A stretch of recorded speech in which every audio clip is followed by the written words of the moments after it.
నరేంద్ర మోడీతో ఎవ్వరు కూడా కేసీఆర్ని ఎవరు ఎలా నమ్మరో, కేసీఆర్ అంటే మనకు కనపడే కేసీఆర్ లాంటి 100 మందిని ఆడిచ్చే ఆయన మోడీ.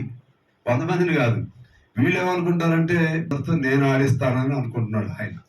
అందుకని ఒక్కొక్క ఫ్రెండ్షిప్ ఎంత ఉన్నా అంతిమంగా వీళ్ళందరూ కూడా ఆయనకు సేవ చేయగా ఉండాల్సిందే, లేనప్పుడు తోక కత్తిరిస్తున్నాడు. ఇది మన ప్రజాస్వామ్యంలో జరుగుతున్న పరిణామాలు.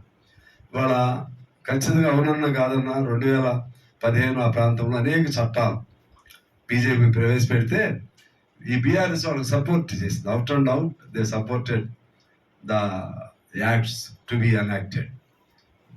వాళ్ళకి మొన్నటి వరకు కూడా ఇన్ని రోజులు ఎందుకు అరెస్ట్ చేయలేదు చెప్పండి? కవిత గారిని ఇన్ని రోజులు ఎందుకు అరెస్ట్ చేయలేదు? కారణం ఏంటి అంటే అప్పటి వరకు ఎట్లా ఉండదో చూద్దాం అనుకున్నారు. తర్వాత ఎప్పుడైతే వాళ్ళ స్ట్రెంగ్త్ తగ్గటం మొదలుపెట్టిందో, తర్వాత వాళ్ళు కూడా వాళ్ళని రుజువు చేసుకోవాల్సిన అవసరం ఎప్పుడు వచ్చిందో కొద్ది గ్యాప్ పెరగటం మొదలుపెట్టింది. ఇక వీళ్ళతో ఉన్నా ఒకటి లేకపోయినా ఒకటి లైన్కి వచ్చి అప్పుడు కవితను అరెస్ట్ చేశారు. ఇప్పుడు కూడా జగన్మోహన్ రెడ్డిని ఎందుకు అరెస్ట్ చేయలేదు చెప్పండి?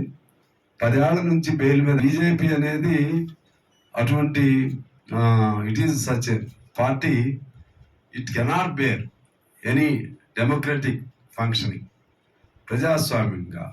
ప్రజాస్వామ్య పని విధానాన్ని, డెమోక్రటిక్ ఫోర్సెస్ని ఎవరిని అది అంగీకరించదు. అందులో భాగమే ఇవాళ భారతదేశంలో తనను ఎదిరించిన వాళ్ళందరూ జైల్లో ఉండాలి. ఉంటే జైలు, లేకపోతే కేసీఆర్ కౌగిట్లో ఉండాలి. ఉంటే కేసీఆర్ తో జతగలవాలి, లేకపోతే జైలు, అంతే. ఇప్పుడు కేజ్రీవాల్, ఆయన సోరేన్, రేపు రేవంత్ రెడ్డిది ఇప్పుడు అప్పుడప్పుడే స్టార్ట్ చేశారు. సరే అప్పటి వరకు వీళ్ళు ఉండరులేండి నేను అనుకుంటున్నాను. అప్పటి వరకు బీజేపీ ఉంటుందని నేను అనుకోను. మీరు ఎక్కడైనా తీసుకోండి.